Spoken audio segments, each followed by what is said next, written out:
Buenos días, hoy 12 de mayo de 2017, siendo las 9:30, damos inicio a la sesión pública ordinaria número 18 del Pleno del Tribunal de lo Contencioso Administrativo del Estado de Guanajuato. Para ello, solicito al licenciado Eliseo Hernández Campos, secretario general de Acuerdos, verifique la existencia del quórum legal. Gracias, magistrado. Buenos días, magistrada, magistrados. Procedo. Hago constar que está presente en este recinto el magistrado Arturo Lara Martínez, titular de la primera sala, el magistrado Vicente de Jesús Esqueda Méndez, titular de la segunda sala, el magistrado José Cuauhtémoc Chávez Muñoz, titular de la cuarta sala, quienes además, magistrada, con su presencia integran quórum suficiente para sesionar válidamente en términos de lo previsto por el artículo 10 del Reglamento Interior del Tribunal de lo Contencioso Administrativo del Estado de Guanajuato. Gracias, señor secretario. Verificado el quórum, se declara abierta la sesión y le solicito al secretario de cuenta del orden del día con los asuntos listados para ponencia. Gracias, magistrada. Informo al Pleno que el orden del día propuesto para esta sesión fue oportunamente notificado a los integrantes de este órgano colegiado y se conforma por la lista de asistencia a la declaratoria de quórum legal, 9 ponencias cuyos índices de tocas, actores y autoridades demandadas están descritos en el mismo documento y por último asuntos generales. Asimismo doy cuenta al Pleno que con motivo de la excusa aprobada en sesión ordinaria número 14 celebrada el 6 de abril de 2017, el magistrado Arturo Lara Martínez se abstendrá de participar en la votación del toca 261/16 en virtud de que se actualiza lo dispuesto por el artículo 29, fracción séptima del Código de Procedimiento y Justicia Administrativa para el Estado y los municipios de Guanajuato. Por otro lado, informo que con motivo del estado que prevalece en las actuaciones del proceso administrativo número de expediente 789/16 y relativo al toca 99/17, el mismo se retira del orden del día para esta sesión. Atendiendo al orden del día, pongo a su consideración el mismo. A su vez, solicito la dispensa de la lectura del acta de la sesión ordinaria anterior, al habérseles remitido junto con la convocatoria para esta sesión. Y en caso de no tener comentario alguno, solicito que la misma se apruebe. Quienes estén a favor de la propuesta, sírvanse manifestarlo. Aprobada por unanimidad. Iniciando con el listado de las ponencias, se concede el uso de la voz al magistrado Arturo Lara Martínez, titular de la primera sala, para el desahogo del tercer punto del orden del día. Gracias. Buenos días, magistrada, magistrados y señor secretario. El punto tercero del orden del día corresponde al toca 488/16, relativo al recurso de reclamación interpuesto por el apoderado de una persona moral, parte actora, en contra del acuerdo del día 12 de septiembre de 2016, dictado por el magistrado de la cuarta sala en el proceso administrativo 1837/cuarta sala, 16, mediante el cual se niega la suspensión solicitada. Como antecedentes de la litis podemos resaltar los siguientes. El 12 de agosto de 2016, el apoderado general de una persona moral demandó la nulidad de la resolución de fecha 14 de julio de 2016, en la que se cancelaron diversos gravámenes registrados respecto de bienes inmuebles. Además de la nulidad, el accionante solicitó la suspensión de la resolución impugnada. Por medio del acuerdo dictado el 12 de septiembre de 2016, se admitió a trámite la demanda y se acordó no conceder la suspensión solicitada. Inconforme con lo anterior, el actor interpuso recurso de reclamación en contra del acuerdo de referencia. El agravio expuesto en la demanda, a criterio de esta ponencia, resulta infundado e inoperante, atentos a las siguientes consideraciones.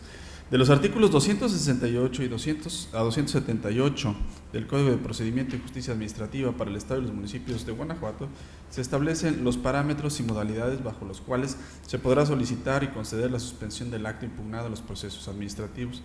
Estas condiciones y modalidades, a grandes rasgos, son los siguientes. La suspensión del acto impugnado podrá solicitarse en cualquier momento en tanto no se dicte sentencia. No se podrá conceder la suspensión si se causa perjuicio evidente al orden público o al interés social o si se deja sin materia el proceso. En el caso de que se pueda ocasionar daños y perjuicios a terceros con la concesión de la medida cautelar, se deberán garantizar los mismos. La suspensión con efectos restitutorios podrá concederse cuando, a juicio del juzgador, sea necesario otorgarle esos efectos para conservar la materia de litis o impedir perjuicio irreparable al particular. En asunto de carácter fiscal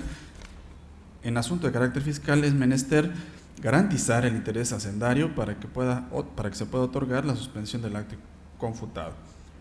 Cuando el afectado por el acto de autoridad sea de escasos recursos y el acto impugnado afecte su medio de subsistencia, el juzgador dictará las medidas necesarias para la preservación del mismo. La suspensión podrá ser revocada si existe un cambio de la situación jurídica en virtud de la cual se otorgó la medida cautelar. El 12 de agosto de 2016, una persona moral demandó la nulidad de la resolución de fecha 14 de julio de 2016, en la que se cancelaron diversos gravámenes registrados respecto de bienes inmuebles. Además de la nulidad, el accionante solicitó la suspensión de la resolución impugnada para que se mantuvieran las cosas en el estado en que se encontraban.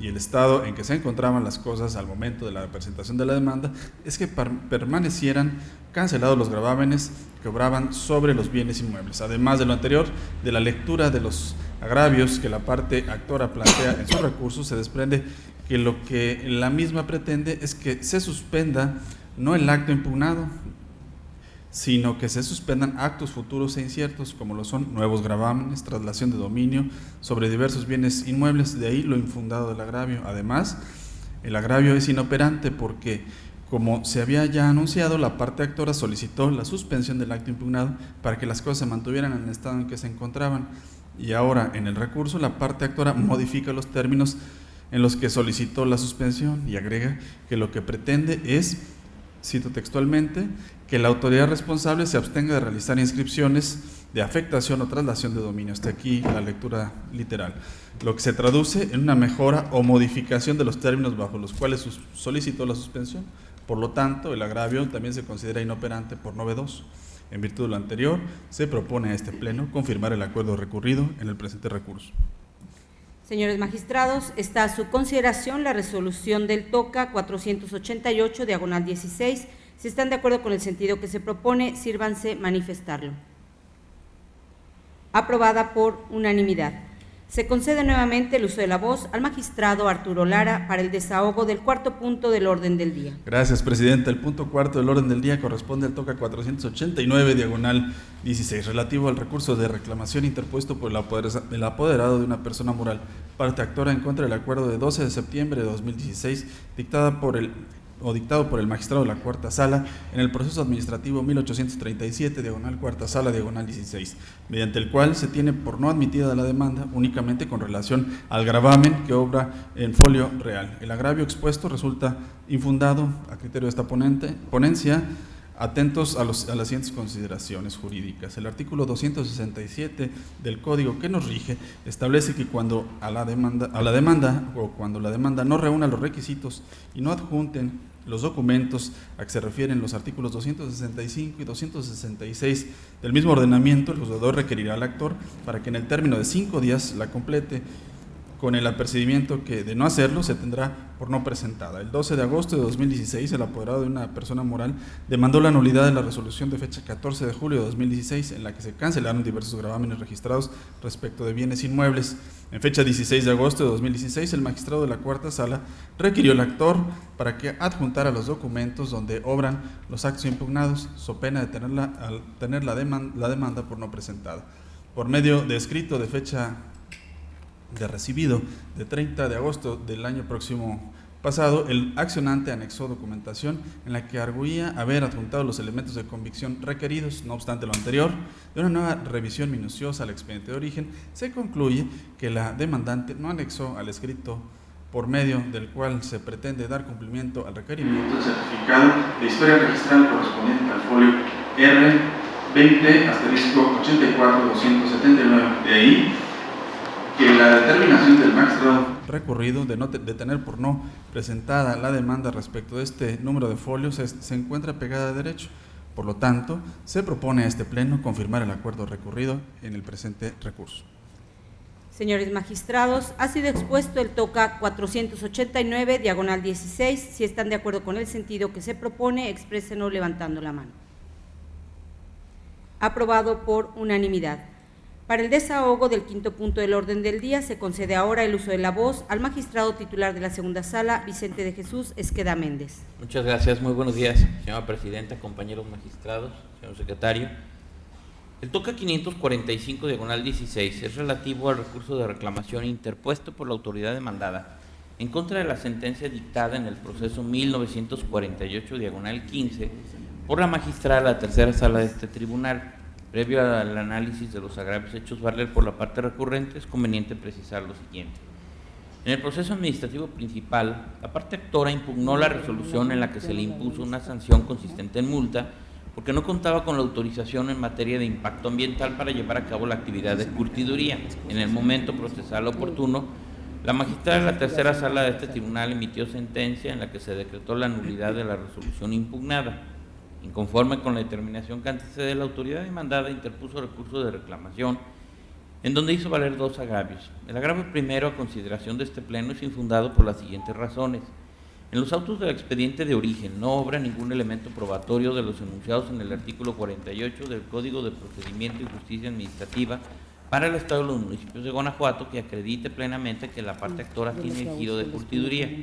Ahora bien, en el agravio en comento, la autoridad manifestó que quedó acreditado que la parte actora tiene el giro de curtiduría con la presunción humana derivada de los hechos de que la denominación de la persona moral actora es el de una tenería y de que en el procedimiento jurídico administrativo en materia ambiental no se controvirtió la imputación de que la parte actora es una curtiduría.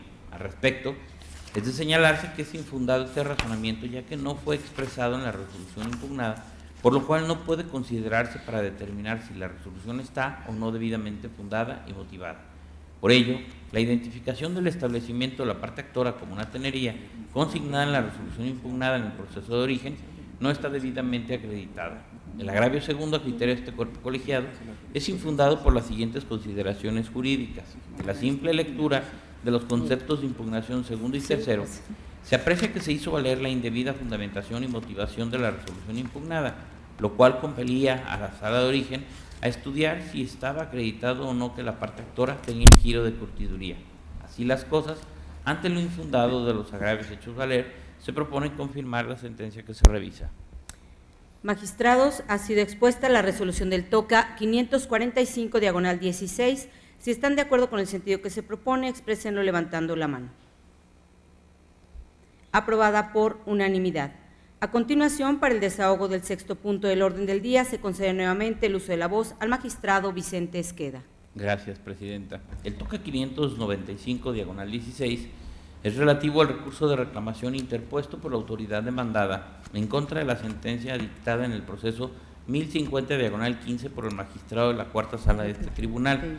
Previo al análisis de los agravios hechos valer por el recurrente, es conveniente precisar lo siguiente. En el proceso administrativo principal, la parte actora impugnó la resolución que le impuso, por la que se le impuso, una multa, porque no contaba con la autorización en materia de impacto ambiental para llevar a cabo la actividad de curtiduría.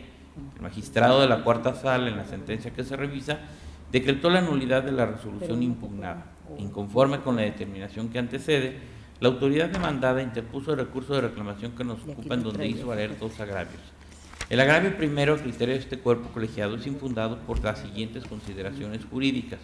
El segundo párrafo del artículo 163 de la Ley para la Protección y Preservación del Ambiente del Estado de Guanajuato señala que, concluida la inspección, se dará oportunidad a la persona con la que se entendió la diligencia para que en el mismo acto formule observaciones en relación con los hechos u omisiones asentados en el acta respectiva y para que ofrezca las pruebas que considere convenientes.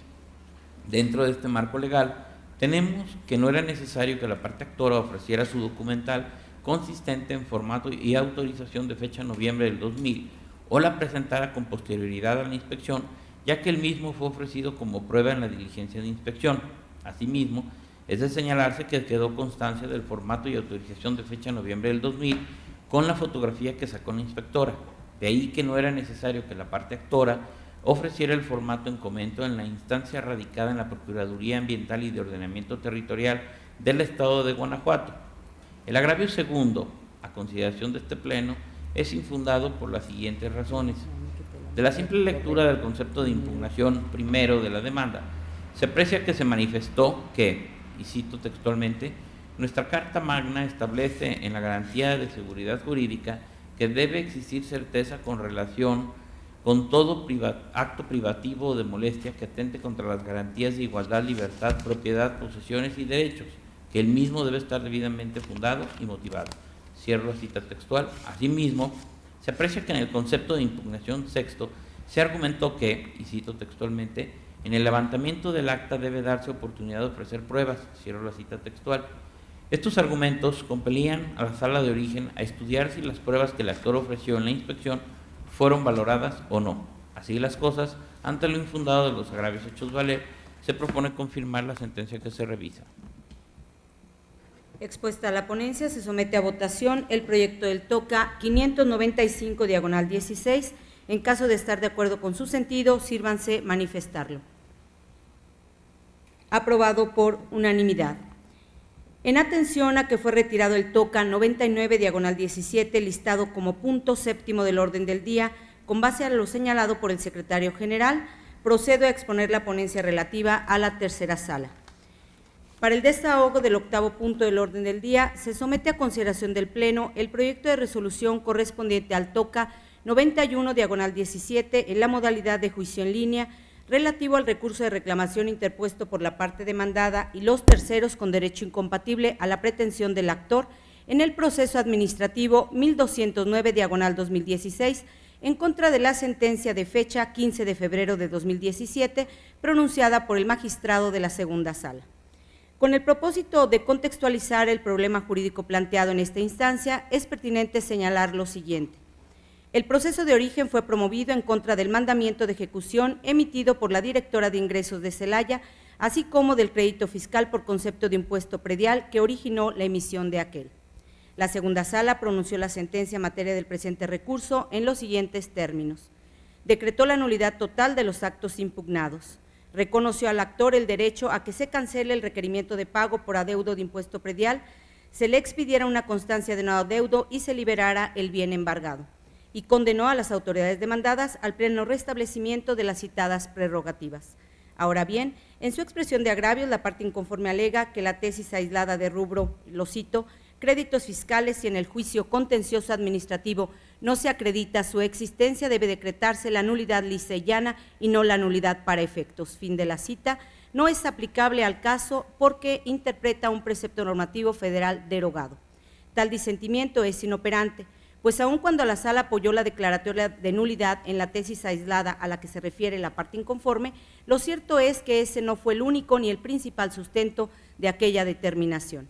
En efecto, en la sentencia recurrida, la sala explicó que el mandamiento de ejecución impugnado era ilegal porque se encontraba indebidamente fundado y motivado en términos del artículo 137, fracción sexta, del Código de Procedimiento y Justicia Administrativa, ya que no se demostró la existencia del crédito fiscal. Derivado de lo anterior, la sala decretó la nulidad total del crédito fiscal en cuestión porque no se probó que antes de la emisión del mandamiento de ejecución se hubiera realizado la determinación respectiva. Y también anuló el referido mandamiento de ejecución al considerar que éste no podía surtir consecuencias jurídicas si el actor no tuvo conocimiento previo de la determinación del adeudo exigido. Luego, como en el agravio en comento la parte recurrente no cuestiona las anteriores consideraciones, estas deben prevalecer al margen de que sean o no correctas por no haber sido frontalmente controvertidas, de ahí que tal disentimiento resulte inoperante. Por otro lado, la parte inconforme sostiene que la sala se extralimitó en sus funciones al decretar la nulidad del crédito fiscal cuando la base de la demanda es el mandamiento de ejecución. Además, alega que se le deja sin posibilidad de requerir el pago a pesar de que no han caducado sus facultades y que ninguno de los preceptos normativos invocados por el actor entrañan a su favor el derecho a que no se le cobren créditos fiscales, así que la sala no debió reconocerle este derecho. El planteamiento referido es infundado.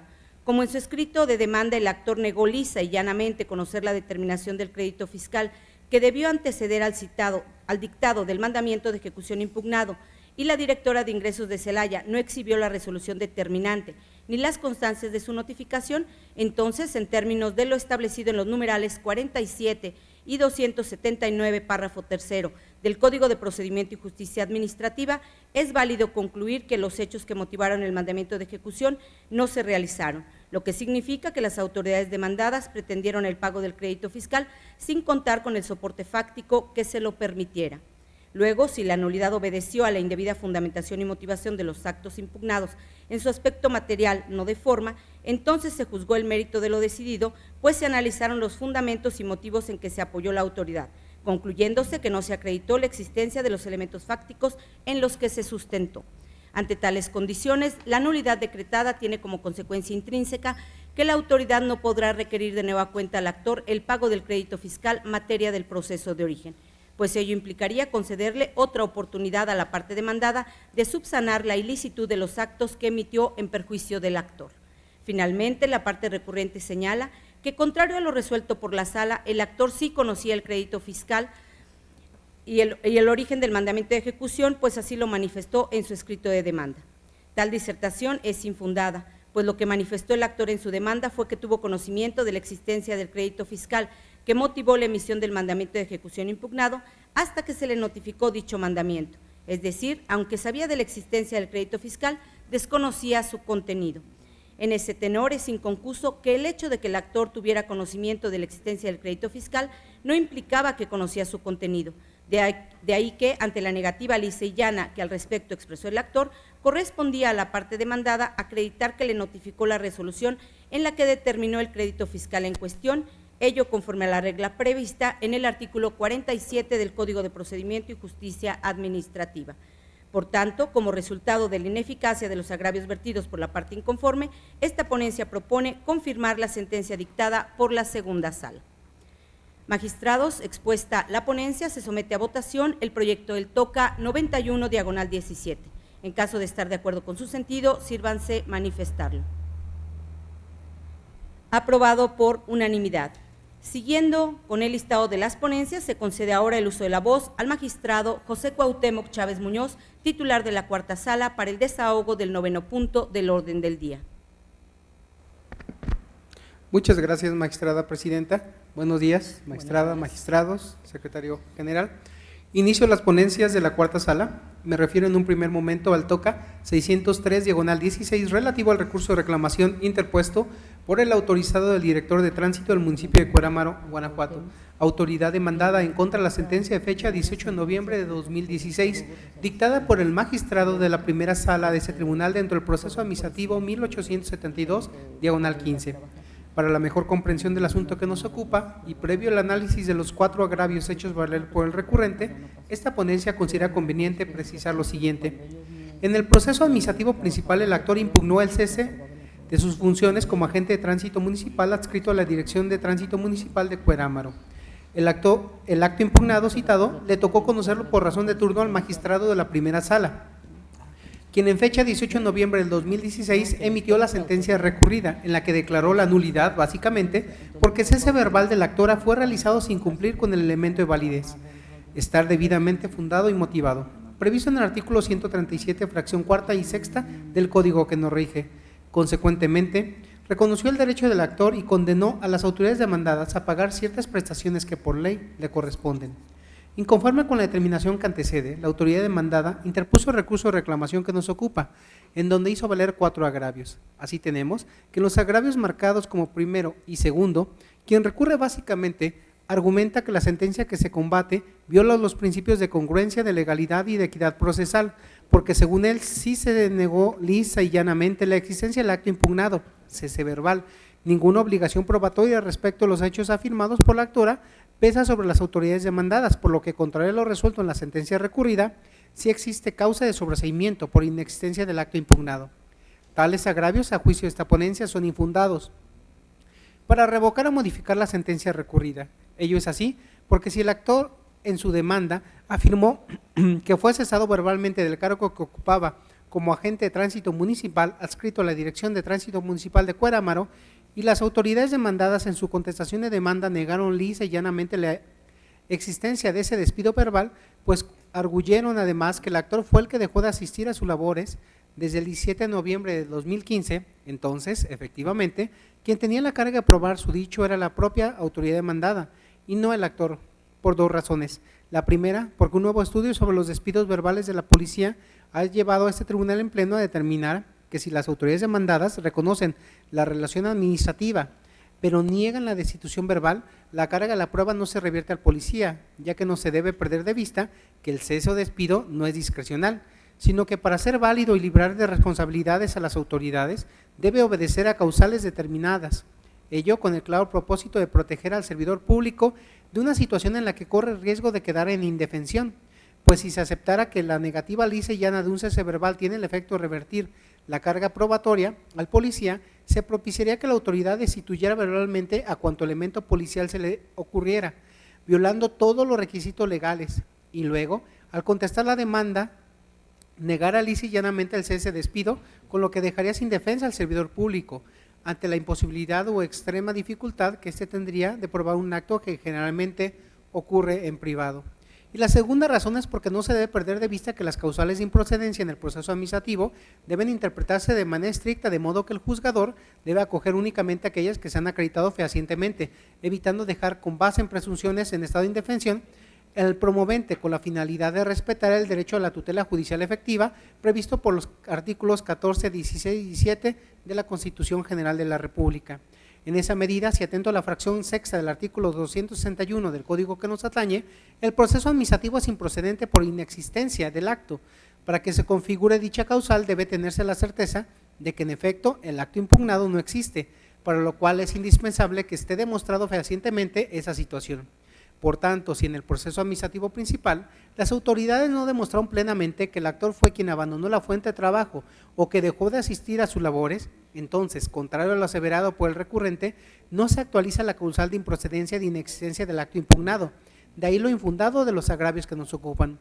Por tanto, por otro lado, la primera parte del agravio marcado como tercero, en donde quien recurre manifiesta que el actor suplió la queja deficiente, al haber llamado a juicio a una autoridad que el actor jamás señaló como demandada, pues al ejercer la acción solo demandó al director de tránsito y a nadie más, a juicio de esta ponencia es igualmente infundado. Esto es así porque si bien es cierto en su escrito inicial de demanda, específicamente en el apartado intitulado como autoridad demandada, el actor únicamente señaló como tal al director de tránsito municipal de Cuerámaro.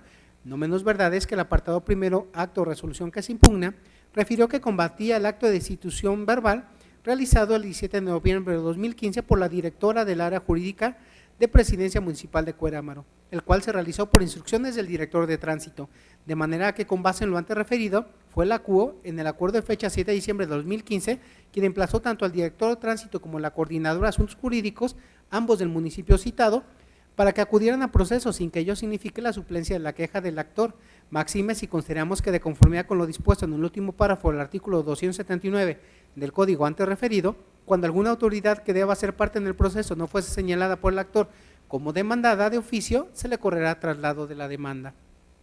Ahora bien, la segunda parte, el agravio tercero, en donde quien recurre cuestiona que la CUA haya abordado el tema de la discriminación, cuando en su opinión ninguna controversia versa sobre actos discriminatorios, para esta ponencia es igualmente infundada. Eso es así porque no se debe perder de vista que a partir de las reformas del 10 de junio de 2011 sobre derechos humanos, esta ponencia, al igual que todas las autoridades del país, conforme a lo establecido en el artículo 1 de la Constitución Federal, se encuentra obligada a privilegiar en todo momento el respeto a los derechos humanos mediante la interpretación amplia o estricta, más favorable a la persona que se trate, llegando incluso a la inaplicación de preceptos normativos. En esa tesitura resulta imperativo que la CUO reconociera el derecho humano de igualdad, contenido en el artículo 1 de la Constitución Federal, 26 del Pacto Internacional de Derechos Civiles y Políticos y 24 de la Convención Americana sobre Derechos Humanos, el Pacto de San José.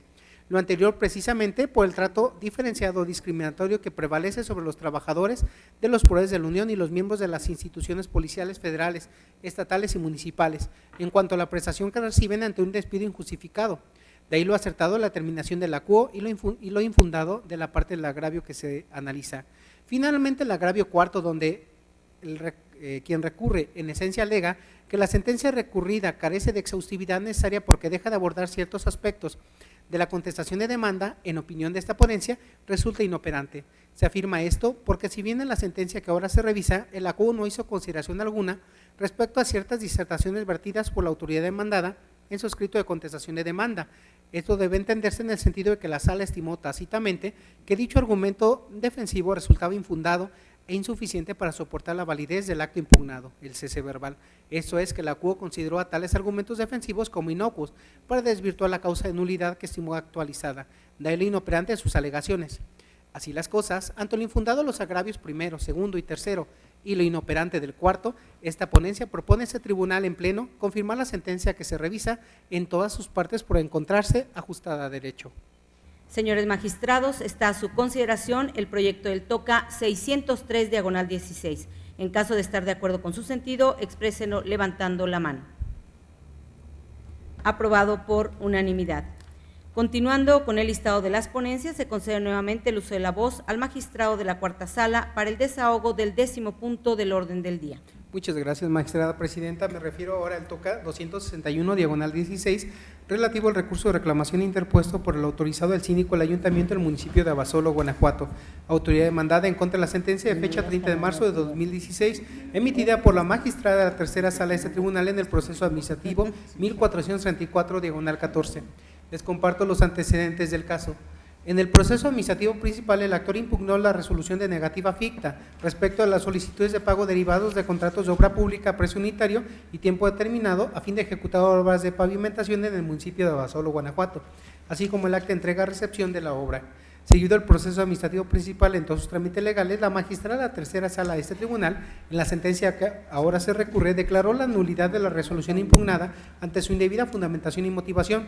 Esto es, las autoridades demandadas no cumplieron con el deber que le impone el artículo 282, segundo párrafo del código que nos rige, pues al contestar la demanda no dieron a conocer la parte actora los fundamentos legales y las razones por las cuales determinó que su petición no era procedente. Inconforme con tales determinaciones, la autoridad demandada interpuso el recurso de reclamación que nos ocupa, en donde hizo valer 3 agravios. Así tenemos que el agravio primero, en donde el recurrente básicamente alega que la sala de origen indebidamente desechó el incidente de incompetencia que hicieron valer las autoridades demandadas. A juicio de esta ponencia resulta inoperante para revocar o modificar la sentencia recurrida. Esto es así, toda vez que ha sido criterio reiterado de este tribunal que la inoperancia y los agravios en la reclamación se configura ante la actualización de algún impedimento técnico que imposibilite el examen de planteamiento efectuado, supuesto en el cual se sitúa el relativo a que en los agravios formulados no se controviertan los argumentos medulares vertidos por el órgano jurisdiccional que sustenten el sentido del fallo. Luego, si con las manifestaciones vertidas por quien recurre no se evidencia la ilegalidad de la sentencia de fecha 30 de marzo de 2016, sino que en realidad pretende combatir el acuerdo de fecha 20 de febrero de 2015, en donde se desechó el incidente de incompetencia que promovió las demandas, entonces es evidente que esas manifestaciones resultan ineficaces para desvirtuar los argumentos jurídicos medulares expuestos por la magistrada resolutora para apoyar su sentencia, lo cual, se insiste, torna inoperante el agravio en estudio. Por otro lado, el agravio segundo a consideración de esta ponencia también es inoperante, pero por una cuestión diversa a la abordada anteriormente.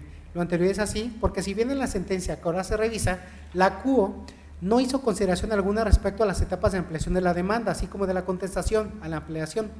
Ello debe entenderse en el sentido de que la sala estimó tácitamente innecesario pronunciarse al respecto. Esto es, la CUO consideró tales promociones como inocuos para desvirtuar la causa de nulidad que estimó actualizada, de ahí lo inoperante de sus disertaciones. Finalmente, el agravio marcado como tercero a juicio de esta ponencia resulta infundado para revocar o modificar la sentencia recurrida por las siguientes consideraciones jurídicas, pues contrario a lo aducido por el recurrente, la CUO en momento alguno suplió la queja deficiente al haber condenado a las autoridades demandadas a realizar las actualizaciones y al pago del costo del financiamiento. Lo anterior es así porque en el escrito inicial de demanda la actora ejerció la pretensión de contestar a las autoridades demandadas para el pleno restablecimiento del derecho que se le violó, consistente en el pago de las actualizaciones de ciertas cantidades y al pago de intereses por concepto de mora a la tasa legal.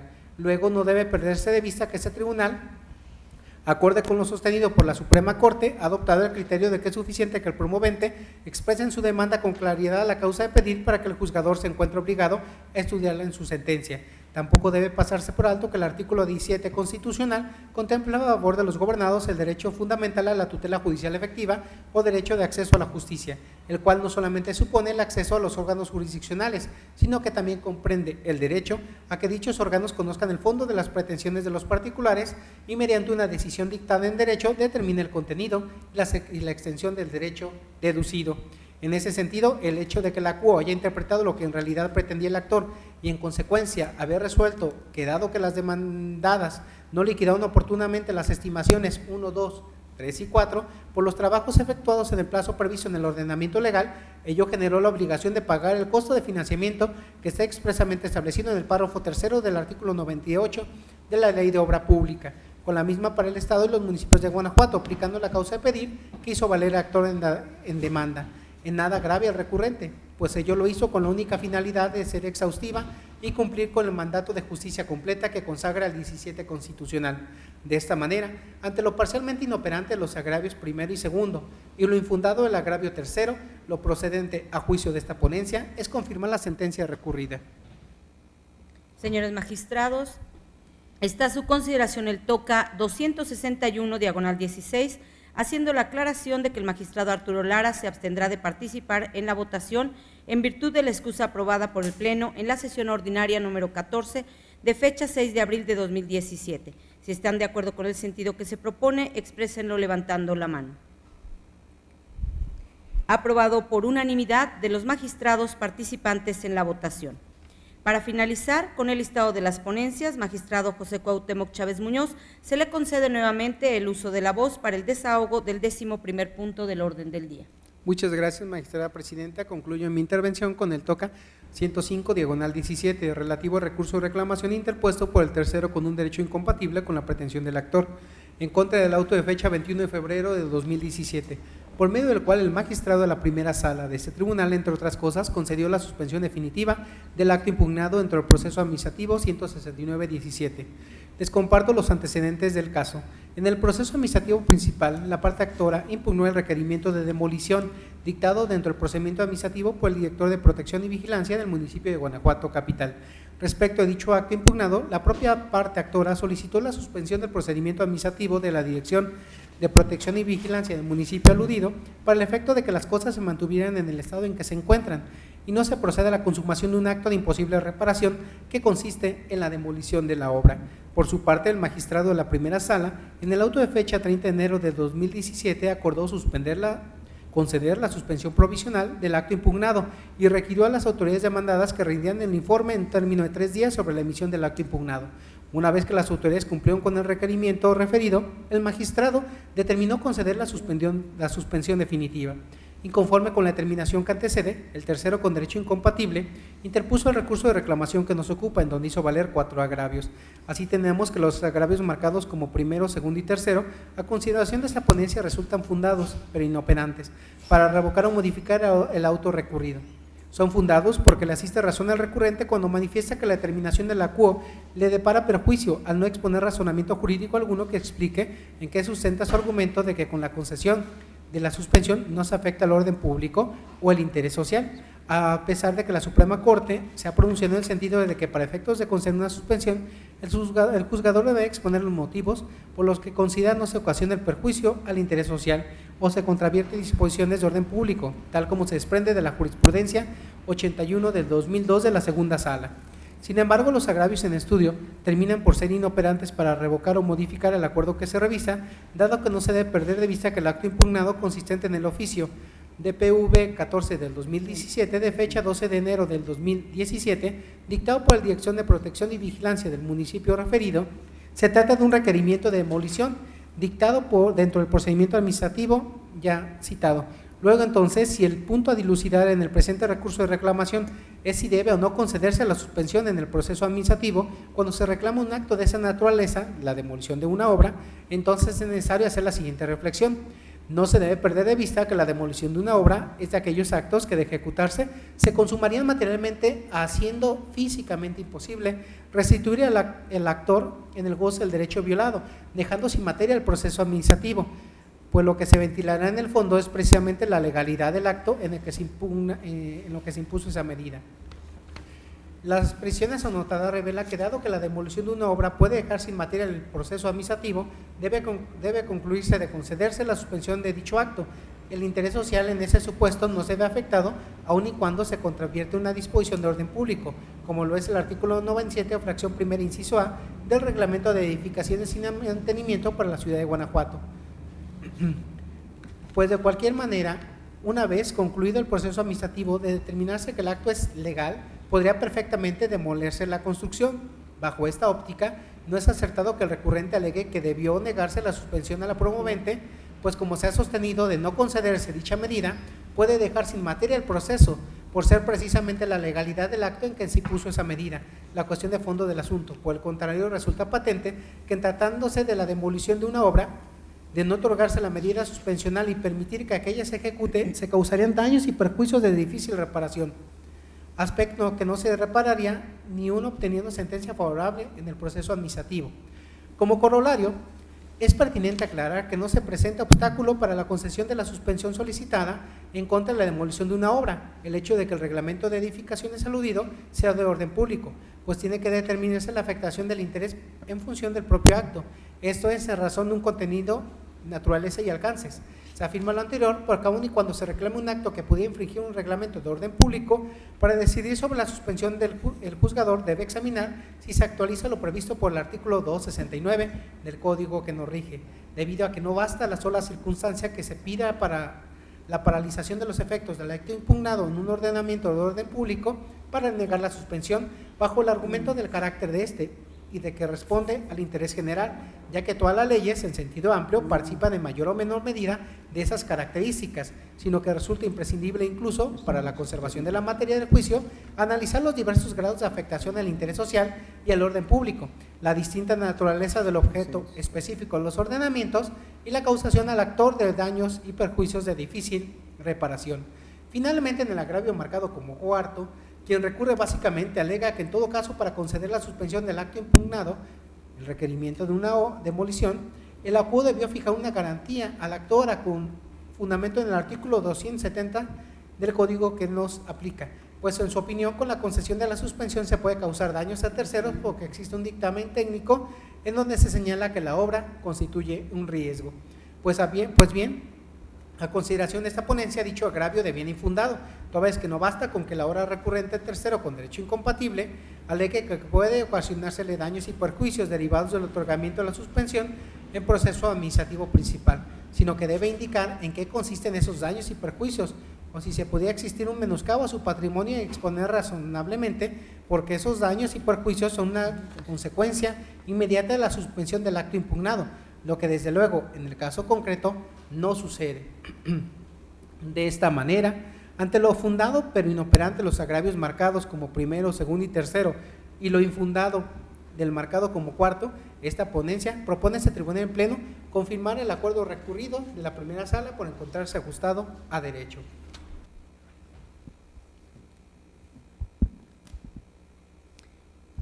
Magistrados, expuesta la ponencia, se somete a votación el proyecto del TOCA 105/17. En caso de estar de acuerdo con su sentido, sírvanse manifestarlo. Aprobado por unanimidad. Siguiendo con el orden del día, señor secretario, le pido que dé cuenta con los asuntos generales. Gracias, magistrada. Como primer asunto general, doy cuenta al Pleno de que mediante correo electrónico fue recibido por este tribunal la iniciativa de ley de protección de datos personales en posesión de sujetos obligados para el Estado de Guanajuato, misma que fue formulada por diputadas y diputados integrantes del Grupo Parlamentario del Partido Acción Nacional. Para esos efectos, la Comisión de Gobernación y Puntos Constitucionales remitió la referida iniciativa para efectos de emitir opinión jurídica por parte de este órgano de justicia, con un término de 10 días hábiles para recepción de observaciones y propuestas, para poder ser consideradas en el proceso de dictaminación de la misma. En consecuencia, tal iniciativa fue remitida a cada uno de los integrantes del Pleno para su estudio y la oportuna emisión de los comentarios al documento. Magistrados, ¿tienen algún comentario sobre el asunto que se ha expuesto? En consecuencia, nos damos por enterados los integrantes del Pleno y procederemos a formular los comentarios oportunos para la respectiva emisión de la opinión jurídica al Congreso del Estado. Como segundo asunto general, se da cuenta al Pleno del oficio presentado por el magistrado Arturo Lara Martínez, titular de la primera sala de este tribunal, mediante el cual se excusa el conocimiento del TOCA 106/17 de conformidad con lo expuesto por los artículos 29, fracción séptima, y 258 del Código de Procedimiento y Justicia Administrativa para el Estado de los Municipios de Guanajuato, toda vez que se encuentra impedido para conocer del mismo en virtud de que sostuvo una relación de subordinación con el autorizado de la parte actora. Asimismo, de no haber inconvenientes, solicito que los asuntos en los que en adelante se actualice tal supuesto sean resignados con base en el presente acuerdo al magistrado que oportuno corresponda conocer del mismo. Lo anterior, de conformidad con los artículos 16, fracción tercera de la Ley Orgánica de nuestro Tribunal y 258 del Código de Procedimiento y Justicia Administrativa para el Estado de los Municipios de Guanajuato. Magistrados, ¿tienen algún comentario sobre la excusa presentada por el magistrado Arturo Lara, titular de la primera sala, para conocer del TOCA 106/17 que oportuno le correspondía? Asimismo, sobre la solicitud para que en los asuntos que en adelante se actualice tal supuesto sean reasignados con base en el presente acuerdo al magistrado que oportuno corresponda conocer. En tal sentido, se somete a votación la excusa y la solicitud realizada por el magistrado Arturo Lara, por lo que quienes estén de acuerdo expresenlo levantando la mano. Aprobadas por unanimidad de los magistrados participantes en la votación. Adelante, señor secretario. Gracias. Continuando con el tercer asunto general, Se informa al Pleno del oficio circular número 120, suscrito por integrantes de la Mesa Directiva del Congreso del Estado de Guanajuato, mediante el cual la 63ª legislatura del Congreso del Estado nos exhorta a que dentro del ámbito de nuestras competencias se incluya y aplique la Guía Básica 2015, recomendaciones para el uso incluyente y no sexista del lenguaje, así como el Manual de Comunicación no sexista hacia un lenguaje incluyente 2015, dentro de los ordenamientos, lineamientos, publicaciones y disposiciones que emite este órgano de justicia. En ese sentido, se determinó por parte de la Presidencia aceptar el exhorto referido, proponiendo se haga del conocimiento de las diferentes áreas del Tribunal de lo Contencioso Administrativo, con especial enfoque para que el área de recursos humanos y el órgano de control interno, a fin de que tal documento sea aplicado, de conformidad con lo dispuesto por el artículo 11, fracción 5, del Reglamento Interior del Tribunal de lo Contencioso Administrativo del Estado de Guanajuato. Magistrados, ¿tienen algún comentario sobre el asunto que se ha expuesto? En consecuencia, los integrantes del Pleno nos damos por enterados. Asimismo, se le instruye, señor secretario, haga del conocimiento de las diferentes áreas del tribunal, de forma especial al área de recursos humanos y al órgano de control interno de este tribunal. Así se hará, magistrada. Continuando Gracias. con el cuarto punto del orden del día y último asunto general, se da cuenta que atento a lo dispuesto por el artículo 7 de la Ley Orgánica de este órgano jurisdiccional, está por terminar la vigencia del nombramiento de los magistrados Arturo Lara Martínez, titular de la primera sala, y Vicente Jesús Queda Méndez, titular de la segunda sala, por lo que la magistrada presidenta propone a este pleno que se inicie con el procedimiento de evaluación final a fin de remitir en su momento al gobernador del Estado la resolución correspondiente para los efectos conducentes. Lo anterior de conformidad con lo expuesto por el artículo 3 y transitorio segundo de los lineamientos para la evaluación de salas y magistrados del Tribunal de lo Contencioso Administrativo del Estado de Guanajuato, publicados en el periódico oficial número 120, segunda parte, de 28 de julio de 2015. Magistrados, ¿tienen algún comentario sobre dicha propuesta? En tal sentido, esta presidencia propone ordenar al secretario general notifique el presente acuerdo a la Comisión de Evaluación para que proceda en tales términos, sometiéndose a votación las propuestas presentadas, por lo que en caso de estar de acuerdo, exprésenlo levantando la mano. Aprobadas por unanimidad. No habiendo más asuntos generales que tratar y agotados los puntos listados en el orden del día, declaro cerrada la sesión ordinaria de Pleno número 18 del día de su fecha, siendo las 10:17. Gracias por su asistencia y participación, señores magistrados, señor secretario general, que tengan todos ustedes un muy buen día. Gracias.